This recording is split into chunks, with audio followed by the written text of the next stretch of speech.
The hunger gnawing at Olivia Vaughn's belly had become her constant companion, a dull ache that reminded her with every breath that she was still alive, still fighting, still able to give her children one more day. She pressed her palm against the rough wooden wall of the abandoned soddy on the outskirts of Fort Kearny, Nebraska, steadying herself as another wave of dizziness threatened to pull her down. Through the single cracked window, she could see her two children, 7-year-old Samuel and 5-year-old Grace, playing with pebbles in the dirt. Their laughter, a thin, fragile sound that broke her heart and mended it all at once. It was August of 1872, and the Nebraska plains stretched endlessly in every direction, golden grasses bending beneath a merciless sun. Olivia had been 24 years old when her husband Thomas died 6 months ago, crushed beneath a wagon wheel during a storm that came from nowhere. The town doctor said it was quick, that Thomas hadn't suffered, but Olivia knew better. She had suffered every moment since, watching their meager savings dwindle to nothing, watching the supplies run out, watching her children's faces grow thinner while she smiled and told them everything would be fine. The last of the cornmeal had run out 3 days ago. She had given the final portion to Samuel and Grace, watching them eat with the fierce protectiveness of a mother wolf while her own stomach twisted and cramped. Yesterday, she had boiled water with a handful of wild grasses just to have something warm in her belly. Today, there was nothing. She heard hoofbeats approaching and instinctively moved toward the door, placing herself between the sound and her children. Strangers were common on the frontier, but not all of them came with good intentions. A widow woman with 2 small children was vulnerable in ways that made her pulse quicken with fear whenever someone new arrived. The rider who emerged from the shimmering heat was tall, sitting easy in his saddle like he was born there. His horse was a sturdy bay mare, well fed and well kept, and even from a distance, Olivia could see the way he carried himself with a quiet confidence that spoke of someone who knew the land and respected it. He wore a dusty brown hat that shaded his face, a faded blue shirt, and leather chaps that had seen better days. As he drew closer, she saw he was young, perhaps 26 or 27, with dark hair that curled slightly at his collar and eyes the color of storm clouds. "Madam," he said, tipping his hat as he dismounted. His voice was deep and steady, the kind of voice that didn't need to be raised to command attention. "Name's Marcus Irving. I've been working the cattle drives between here and Denver, and I noticed this place looked occupied. Just wanted to make sure everything was all right." Olivia straightened her spine, lifting her chin despite the way her vision swam. "We're fine, Mr. Irving. Thank you for your concern." He studied her for a long moment, and she felt exposed under that gaze, as if he could see through the lie to the desperate truth beneath. His eyes moved to Samuel and Grace, who had stopped their game to watch the stranger with wide, curious eyes, then back to her face. Something shifted in his expression, a softening that made her throat tighten. "With respect, madam, I don't think you are." He moved to his saddlebags with deliberate slowness, as if he understood that quick movements might spook her. When he turned back, he held a cloth-wrapped bundle. "I've got extra provisions, more than I can use before they spoil in this heat. Would you do me the kindness of helping me with them?" Pride warred with necessity in her chest. She wanted to refuse, wanted to tell him they needed nothing from anyone, that she could provide for her own children. But Grace chose that moment to cough, a dry, rattling sound that spoke of too many hungry days, and the words died in Olivia's throat. "I can't pay you," she said quietly. "Didn't ask you to." Marcus Irving took a step closer, and she could smell the dust of the trail on him, mixed with leather and horse and something else, something clean like sage. "Madam, I can see you're going without. I can see it in your face, in the way you're holding yourself up. When's the last time you ate?" The directness of the question caught her off guard. Tears stung her eyes and she blinked them back furiously. She would not cry in front of this stranger, would not show that kind of weakness. "The children ate 3 days ago. I asked about you." She couldn't remember. 5 days. 6. Time had begun to blur together, each day bleeding into the next in a haze of hunger and determination. "That doesn't matter. It matters." His voice was gentle but firm. He held out the bundle. "There's bread here and salt pork and some dried apples. Please. Let your children eat, and let yourself eat. There's no shame in accepting help when it's freely given." Olivia's hands trembled as she reached for the bundle. The moment her fingers closed around the cloth, something inside her broke open. She had been so strong for so long, holding everything together with sheer willpower and desperation, and this stranger's kindness was like a crack in a dam. She pulled the bundle to her chest and felt the first sob escape before she could stop it. "Hey now," Marcus said softly. He didn't touch her, didn't presume that comfort, but his presence was steady and sure. "You're going to be all right, I promise you that." Samuel and Grace had crept closer, drawn by the promise of food. Marcus knelt down to their level, his movements slow and unthreatening. "Hello there. I bet you two are hungry. Why don't you help your mama get this food ready, and I'll see what else I can find in my bags." Over the next hour, Olivia watched in a daze as Marcus Irving unpacked enough provisions to feed her family for a week. There was flour and sugar, coffee and beans, a jar of precious honey that made Grace's eyes go wide with wonder.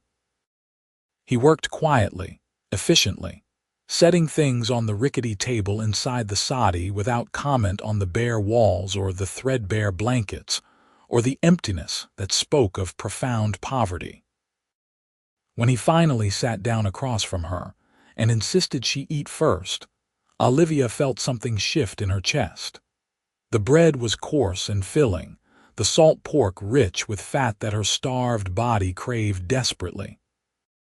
She forced herself to eat slowly, to not make herself sick after so many days without food. Across the table, Marcus watched her with those steady gray eyes, and she saw no pity there, only a quiet concern that felt almost like respect.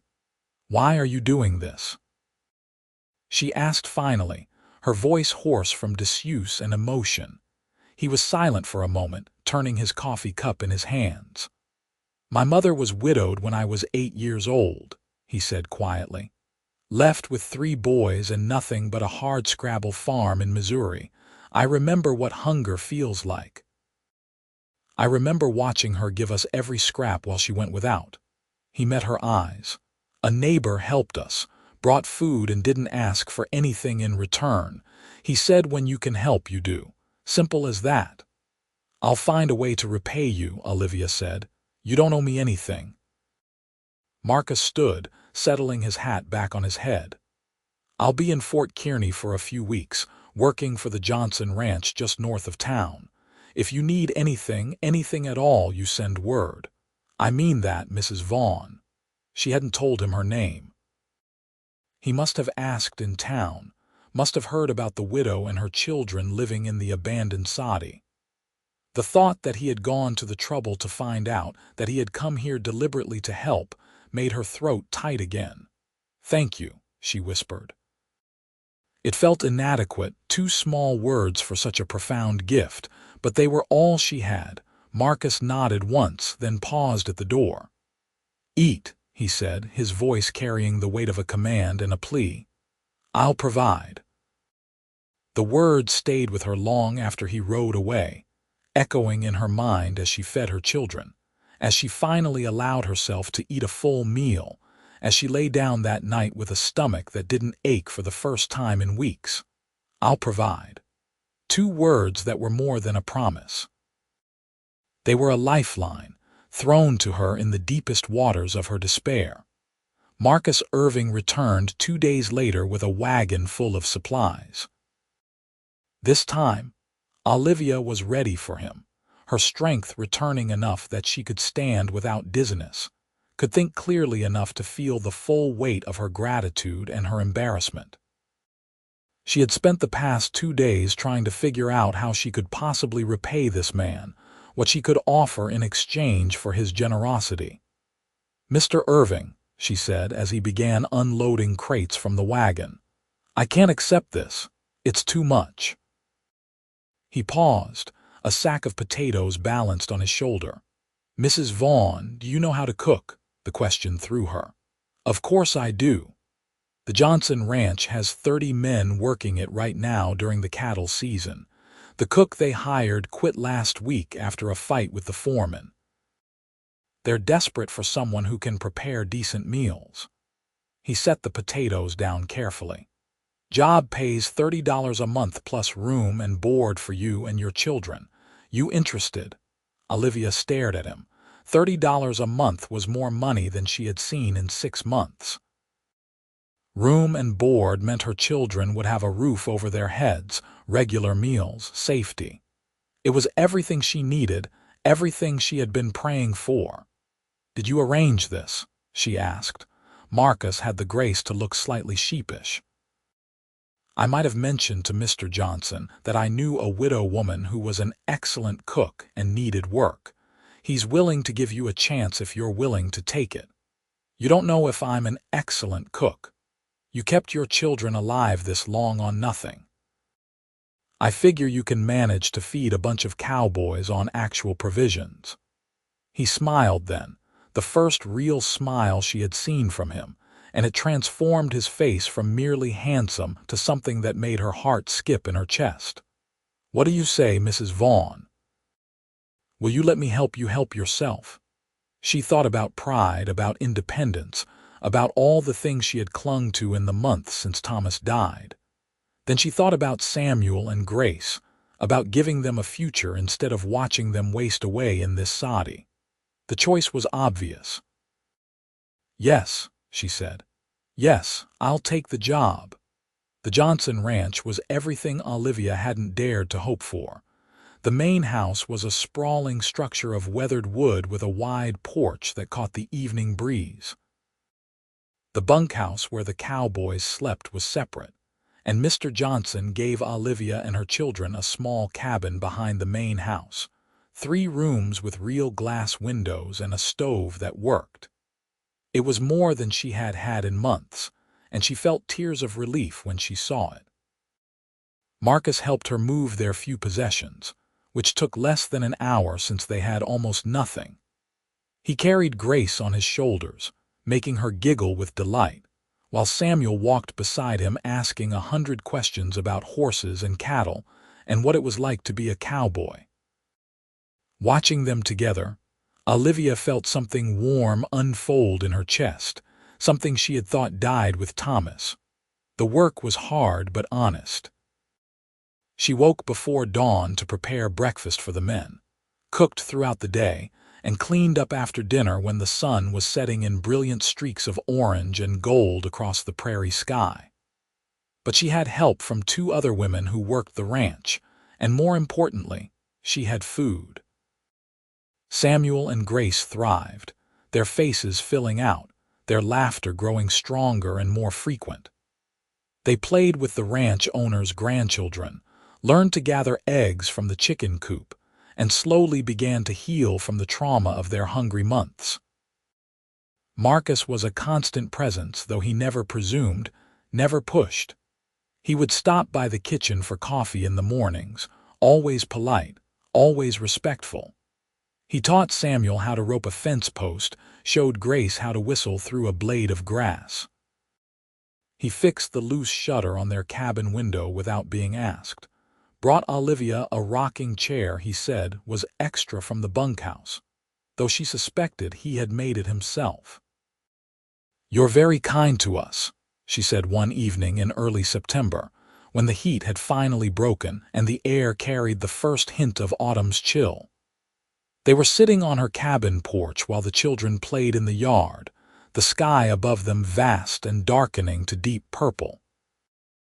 Marcus leaned back against the porch railing, his hat tilted back on his head. Kindness has nothing to do with it, Olivia. It was the first time he had used her given name, and the sound of it in his deep voice made something flutter in her stomach. What does it have to do with, then? He was quiet for a long moment, watching the children with an expression she couldn't quite read. When he finally spoke, his voice was low and honest. I saw you that first day, standing in the doorway of that soddy, and I thought you were the strongest person I had ever met. Starving yourself to keep your children alive, that takes a kind of courage I'm not sure I have. I didn't have a choice, she said softly. You always have a choice. You could have sent them to an orphanage, could have given up, but you didn't. He turned to look at her then, and the intensity in his gray eyes made her breath catch. I wanted to help you because I admired you. I wanted to know you because I couldn't get you out of my head. And now that I do know you, Olivia Vaughn, I find myself thinking about you every moment of every day. Her heart was pounding so hard she was sure he could hear it. Marcus, I don't know what to say. You don't have to say anything. I just wanted you to know that my intentions are honorable. I'm not trying to take advantage. I just want to be near you if you'll let me. She thought about Thomas, about the love they had shared, about the vows she had made to him. But Thomas was gone, and she was still here, still alive, still capable of feeling things she had thought buried with her husband. What she felt when she looked at Marcus Irving was different from what she had felt for Thomas. It was quieter, steadier, built on gratitude that had slowly transformed into something deeper. It was trust and respect, and the warm glow of anticipation every time she saw him walking toward the kitchen. I'd like that, she whispered. I'd like you to be near. The smile that broke across his face was like sunrise, and when he reached out to take her hand, his calloused fingers warm and strong around hers, Olivia felt something inside her that had been frozen for months finally begin to thaw. The autumn passed in a blur of golden days and cool nights, of work and laughter and stolen moments with Marcus. He courted her properly, the way a man should court a woman on the frontier, with patience and respect and small gestures that showed he was thinking of her. He brought her wildflowers from the prairie, taught her to ride his horse when she admitted she had never learned, sat with her in the evenings while she mended clothes, and told her stories about his life on the cattle trails. She learned that he was 27 years old, that he had been working cattle since he was 14, that his dream was to save enough money to buy his own small ranch someday. He was a man of few words but deep convictions, someone who kept his promises and believed in doing right by people. He never tried to kiss her, never pushed for more than she was ready to give, and his restraint made her want him all the more. Samuel and Grace adored him. He became a fixture in their lives, teaching Samuel to ride, reading Grace stories in the evenings when his work was done. He never tried to replace their father, but he filled a space in their lives that had been empty, gave them the steady presence of a good man who cared about their well-being. Watching her children with Marcus, Olivia felt her heart expanding in ways that both frightened and exhilarated her. One evening in late October, when the first frost had touched the prairie grass and the cattle were beginning to be moved to winter pastures, Marcus asked her to walk with him. They left the children with Mrs. Johnson and walked out into the dusk, the sky above them brilliant with stars. The air was cold enough that Olivia wrapped her shawl tight around her shoulders, and without a word, Marcus put his arm around her, drawing her close to his warmth. They walked in comfortable silence until they reached a small rise that overlooked the ranch. From here, Olivia could see the lights of the main house, the dark bulk of the barn, the scattered cabins where the workers lived. It was beautiful in its simplicity, this life she had built from nothing. "Olivia," Marcus said quietly, "I need to tell you something." The seriousness in his tone made her turn to look at him. In the starlight, his face was all plains and shadows, his eyes dark and intent on hers. "I love you," he said simply. "I have loved you since that first day, watching you stand so brave and so broken in that doorway. I love your strength and your courage. I love the way you laugh with your children, the way you work so hard, the way you never complain even when things are difficult. I love everything about you, and I want to spend the rest of my life showing you that you never have to face anything alone again." Tears were streaming down her face before she even realized she was crying. "Marcus, I don't know if I can love you the way you deserve. Part of my heart will always belong to Thomas." "I'm not asking for all of your heart," he said, reaching up to cup her face in his hands, his thumbs brushing away her tears. "I'm just asking for whatever part you can give me. However much that is, it will be enough. You will always be enough." The kiss, when it came, was gentle and sweet, his lips warm against hers in the cold night air.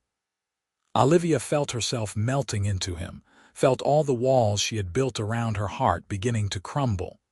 This was different from what she had known before, but it was no less real, no less precious. This was love born from hardship and kindness, from respect and admiration, and the slow building of trust between two people who had both known loss. When they finally broke apart, both of them breathless, Marcus rested his forehead against hers. "Marry me, Olivia. Let me be a husband to you and a father to Samuel and Grace. Let me provide for you, protect you, love you for all the days of my life." She should have hesitated. She should have asked for time, should have worried about what people would say about a widow remarrying so soon. But standing there in Marcus Irving's arms, feeling safe and warm and cherished for the first time in so long, Olivia knew there was only one answer she could give. "Yes," she whispered. "Yes, I'll marry you." They were married in Fort Kearney on a bright November morning, in the small church that served the scattered community of ranchers and farmers. Olivia wore a simple dress of deep blue that Mrs. Johnson had helped her sew, and Marcus wore his best shirt and a new hat he had bought specially for the occasion. Samuel and Grace stood beside them, both children beaming with happiness. The ceremony was simple and honest, their vows spoken with conviction and witnessed by the handful of people who had become their community. When the preacher pronounced them man and wife, Marcus kissed her with a tenderness that made her heart ache in the best possible way. They had a small celebration at the ranch afterward, with fiddle music and dancing and more food than Olivia had seen in one place since before Thomas died. She danced with her new husband under the November sky, feeling lighter than she had in years, feeling like maybe, just maybe, happiness was possible again. Their wedding night was spent in the small cabin that was now their home together. Marcus was gentle and patient, understanding that this was strange and new for her, that loving someone after loss was complicated and sometimes painful. But in his arms, Olivia felt safe enough to be vulnerable, to let herself feel everything she had been holding back. What they shared that night was tender and passionate, a joining that felt like coming home after a long journey. Afterward, lying in the darkness with her head on Marcus's chest, listening to the steady beat of his heart, Olivia finally allowed herself to believe that she deserved this. She deserved to be happy, to be loved, to have a future that held more than just survival. "What are you thinking about?" Marcus asked, his voice a rumble beneath her ear. "I'm thinking about how I don't know what I did to deserve you," she said honestly. His arms tightened around her. "You survived. You kept fighting when it would have been easier to give up. That's what you did to deserve everything good that comes your way." She tilted her head up to kiss him, pouring all her gratitude and love and hope into that kiss. "I love you, Marcus Irving. Maybe not the same way I love Thomas, but just as deep, just as real. You saved us, and now I want to spend the rest of my life showing you what that means to me. You already do, he murmured against her lips. Every single day. Winter came to the Nebraska plains with fierce winds and heavy snows. The ranch work slowed. The cattle brought in close, the men spending more time in the bunkhouse playing cards and telling stories than out on the range. Olivia continued her work in the kitchen, now with Marcus by her side in the evenings, helping with dishes and stealing kisses when the children weren't looking. Samuel and Grace had taken to calling Marcus Papa without anyone suggesting it, a development that had made Marcus's eyes shine suspiciously bright the first time he heard it. He was patient and kind with them, firm when necessary, but always loving. He taught Samuel to ride properly, bought Grace a doll from town that made her shriek with delight, read to them every night before bed. He became not just a stepfather, but a true father in every way that mattered. On Christmas morning, Marcus surprised Olivia with a gift that made her cry all over again. It was a deed to a small parcel of land just north of Fort Kearney, 20 acres with a creek running through it and good grazing for cattle. It's ours, he said, watching her face carefully. I've been saving for years, and Mr. Johnson is giving me a loan for cattle. By spring, we can start building a house. Nothing fancy at first, but it will be ours, Olivia, our own place, our own land, a real home for our family. She threw her arms around him, nearly knocking him over in her enthusiasm. Their own land. Their own home. After so many months of uncertainty and fear, the solidity of this gift, this future, was almost too much to comprehend. They broke ground on the house in April of 1873, when the prairie was coming alive with wildflowers and new grass. Marcus did most of the work himself, with help from some of the ranch hands and neighbors who came by to lend a hand. It was frontier tradition, this barn-raising spirit, this understanding that everyone helped everyone because survival out here depended on community. Olivia watched the house take shape over the spring and summer months, watching her husband work in the sun with his shirt off, muscles moving under tanned skin as he hammered and sawed and built their future with his own 2 hands.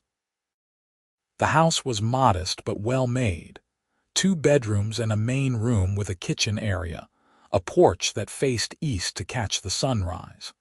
It had glass windows and a good stove and a door that hung straight and true. They moved in on a hot day in August, exactly 1 year after Marcus had first ridden up to that abandoned soddy and changed all their lives. Olivia stood in the doorway of their new home, looking out at the land that stretched before them, at the small herd of cattle grazing by the creek, at Samuel and Grace playing in the yard. Marcus came up behind her, wrapping his arms around her waist and pulling her back against his chest. "Happy?" he asked. She turned in his arms to face him, reaching up to touch his face, this man who had given her back her life. "Happier than I ever thought I could be again." "Good." He kissed her forehead, her cheeks, her lips. "Because I plan on spending the rest of my life making sure you stay that way." The years that followed were full and rich, built on hard work and deep love. The ranch prospered slowly but steadily, the cattle herd growing, the land yielding enough to keep them comfortable if not wealthy. Marcus proved to be a good rancher and a better husband, steady and true through droughts and harsh winters, and all the challenges that frontier life threw at them. In the spring of 1874, Olivia discovered she was pregnant. The news filled her with a complicated mix of joy and terror, memories of her pregnancies with Samuel and Grace, tangled up with the knowledge that this child was Marcus's, a new life born from their love. Marcus was overjoyed, tender and protective in ways that made her heart swell. He talked to her belly at night, made sure she rested, did more than his share of the work so she wouldn't strain herself. Their son was born on a cold January morning in 1875, coming into the world with a strong cry and a shock of dark hair. They named him Matthew Thomas Irving, honoring both his father and the man who had come before. Marcus held his son with tears streaming down his face, looking at Olivia with such love and gratitude that she felt it like a physical thing, warm and real and unshakable. Samuel and Grace were wonderful with their new brother, fighting over who got to hold him, helping Olivia with diapers and bottles. They were a family, complete and whole, and watching Marcus with all three children, Olivia sometimes felt overwhelmed by the fullness of her blessings. In the summer of 1876, they attended Fort Kearny's Independence Day celebration. The town had grown in the years since Olivia had first arrived, more families settling on the plains, more businesses opening along the main street. There were races and games, a band playing patriotic songs, tables laden with food that everyone had contributed. Olivia stood with Mrs. Johnson and the other ranch wives, watching Marcus compete in the roping competition with Samuel cheering him on. "You're a lucky woman, Mrs. Johnson said, following Olivia's gaze. "Marcus Irving is one of the good ones." "I know," Olivia said softly. "Believe me, I know." That night, after the fireworks had faded from the sky and they had returned home to put three exhausted children to bed, Marcus and Olivia sat together on their porch, watching the stars wheel overhead. She was pregnant again, though she hadn't told him yet, waiting for the right moment. "Remember when we sat out under the stars like this and you asked me to marry you?" she said. Marcus chuckled. "I was so nervous, I thought you might say no. I couldn't have said anything else." She took his hand, pressed it to her still flat belly. "We're going to have another baby." The look on his face was everything she could have hoped for, joy and wonder and love all mixed together. He pulled her into his arms, holding her close, and she felt his heart beating against hers, steady and true. "You've given me everything, Olivia," he said quietly. "More than I ever dreamed of having. A home, a family, a purpose. You've given me a life worth living." "You gave me that first," she reminded him. "When I had nothing and no hope, you brought food and told me to eat, that you would provide. You kept that promise, Marcus. Every single day since then, you've kept that promise. And I always will," he vowed. "Until the day I die, I will always provide for you, protect you, love you. That's my promise, and it's one I'll never break." Their daughter was born in the spring of 1877, a tiny, perfect thing with Olivia's eyes and Marcus's determination. They named her Margaret Rose, and she completed their family in ways Olivia hadn't known were possible. 5 of them now, 3 children who would grow up knowing security and love, who would never have to wonder where their next meal was coming from, who would have the chance at good lives because their parents had fought so hard to build something lasting. The years continued to pass, marked by seasons and celebrations, by challenges overcome and blessings received. Samuel grew tall and strong, learning ranching from his father, preparing to take over the land someday. Grace became a beauty with a sharp mind and kind heart, helping her mother with the younger children and the household. Matthew and Margaret grew up wild and happy, running free on the prairie, secure in the knowledge that they were loved. Through it all, Marcus and Olivia's love deepened and matured, becoming the foundation on which everything else was built. They had their disagreements, their hard times, their moments of frustration and fear. But they always came back to each other, always found their way through, because what they had built was strong enough to weather any storm.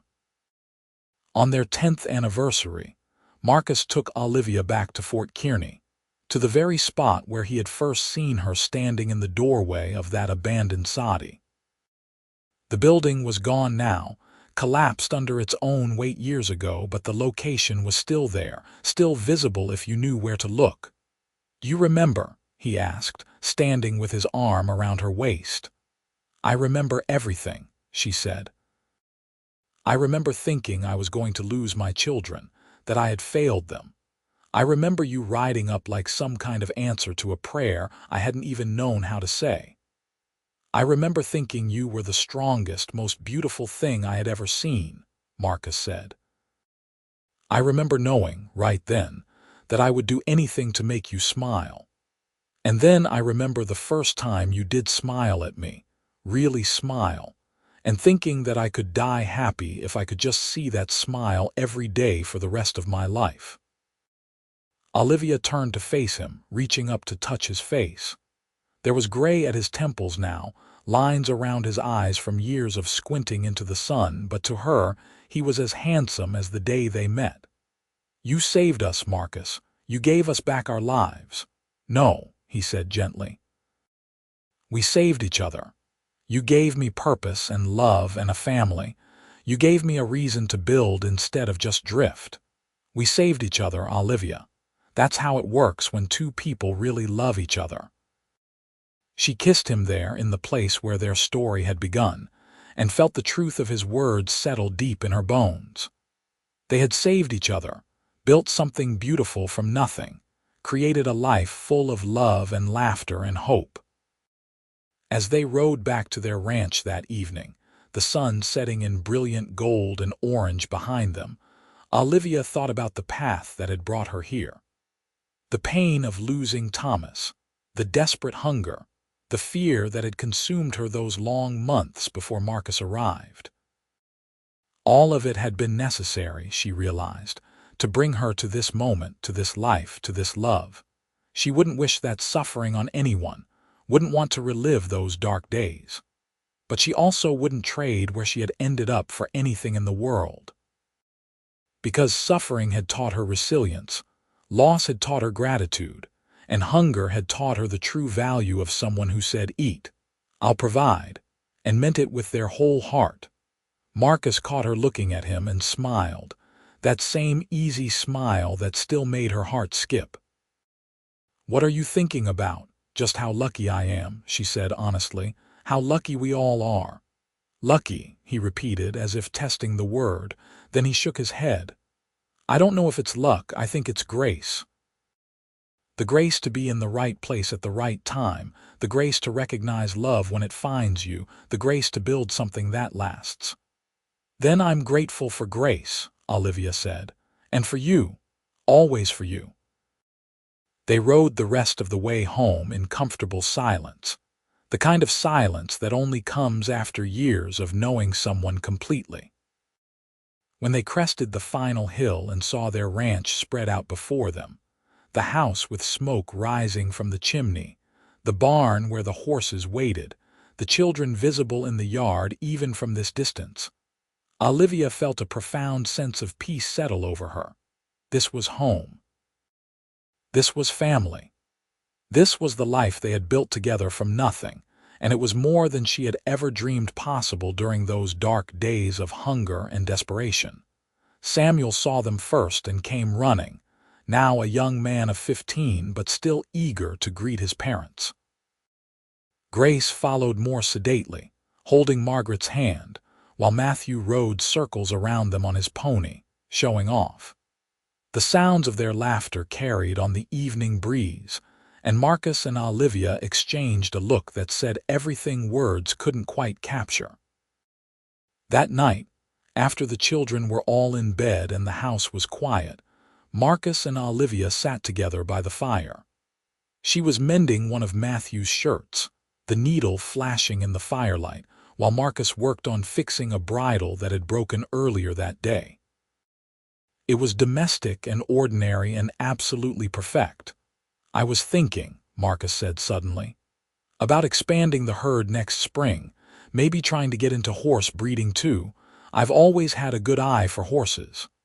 "That sounds like a good plan," Olivia said, not looking up from her sewing.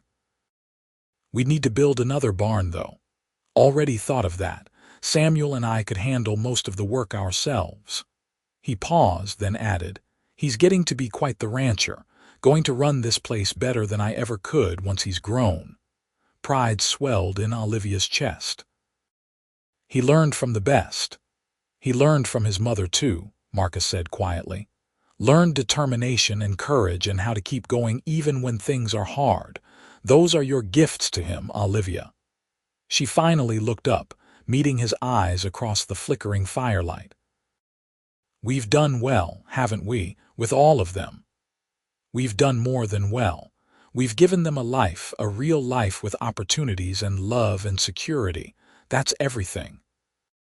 She set down her mending and moved to sit beside him, tucking herself against his side the way she had done 1,000 times before. His arm came around her automatically, holding her close, and she breathed in the familiar scent of him, leather and soap and home. "Marcus," she said softly. "Thank you for everything. For saving us that day, for loving us, for giving us this life. I know I don't say it enough, but thank you." "You say it every day," he replied, pressing a kiss to the top of her head. "Every time you smile, every time you laugh with the children, every time you look at me like I'm something special. You say it every day, Olivia, and I hear it every time." They sat like that for a long time, watching the fire burn down to embers, content in each other's presence. Outside, the prairie wind whispered through the grass, the same wind that had blown across this land for countless centuries, witnessing countless lives and loves and losses. But for Marcus and Olivia Irving, sitting together in their home surrounded by their sleeping children, there was only this moment, only this love, only this life they had built together against all odds.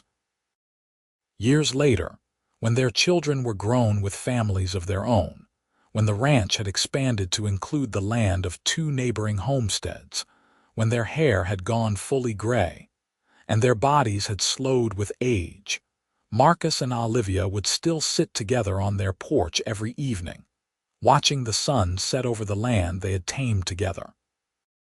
They would hold hands, these 2 people who had found each other in desperate circumstances, and built something beautiful from that foundation of need and compassion.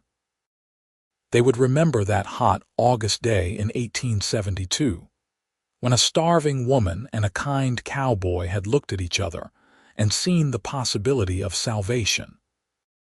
Samuel took over the ranch officially when Marcus turned 60, but Marcus still rode out every day to check on things, unable to fully let go of the land he loved. Grace married a doctor from Omaha and filled their home with grandchildren who came to visit every summer. Matthew became a horse breeder of some renown, his stock sought after throughout Nebraska and beyond. Margaret, their youngest, became a teacher in Fort Kearney, educating the children of the growing town. And through it all, through every milestone and celebration and sorrow, Marcus and Olivia remained constant. Their love was the kind that poets write about, not because it was dramatic or flashy, but because it was steady and true and unbreakable. It was love built on the foundation of one man seeing another person's need and choosing to help, of one woman finding the courage to accept that help and let herself be vulnerable enough to love again. On a warm spring day in 1899, when Fort Kearney was celebrating the turn of the century with parades and speeches, Marcus and Olivia sat together on their porch, surrounded by children and grandchildren and even a few great-grandchildren. They were in their 70s now, creaky and slow but still sharp, still present, still deeply in love. "Can you believe it's been almost 30 years?" Olivia asked, her hand clasped firmly in Marcus's weathered one. "Feels like yesterday," he replied. "Feels like I just rode up to that soddy and saw you standing there, so proud and so scared." "I was terrified," she admitted, "of you, of accepting help, of everything, but you made it easy, you made it safe. You made it worthwhile," he countered. Everything I did, everything I built, it was all worthwhile because you were there." Their oldest grandson, Samuel's boy, came running up then with a question about the horses, and Marcus answered patiently, his love for the next generation evident in every word. Watching them, Olivia felt tears prick her eyes, the good kind of tears that came from overwhelming gratitude and joy. This was her legacy, she realized. Not just the ranch or the land or the material things they had accumulated over the years. Her legacy was love, was family, was the unbreakable bonds they had forged through hard work and dedication, and choosing each other every single day. It was showing her children that even after loss, even after suffering, love was possible again. It was teaching them that accepting help wasn't weakness but wisdom, that providing for others wasn't obligation but honor. As the celebration continued around them, as their family laughed and played and lived the lives that Marcus and Olivia had fought so hard to give them, the two of them sat hand in hand, content in the knowledge that they had done something rare and precious. They had built a love that lasted, a family that thrived, a life that mattered. And it had all started with a simple act of kindness, with a cowboy bringing food to a starving woman and saying words that would echo through decades. "Eat, I'll provide." He had kept that promise every day since, and she had honored it by building a life worthy of such devotion. Together, they had created something that would outlast them both, a legacy of love and family and the unshakable belief that kindness, offered freely and accepted with grace, could change the world one person at a time. As the sun set on that spring day in 1899, painting the Nebraska sky in shades of gold and rose, Marcus leaned over and kissed his wife with the same tenderness he had shown on their wedding day, and she kissed him back with all the love and gratitude of their decades together. And in that moment, surrounded by the life they had built and the family they had created, they were exactly where they were meant to be, exactly who they were meant to be, together until the very end.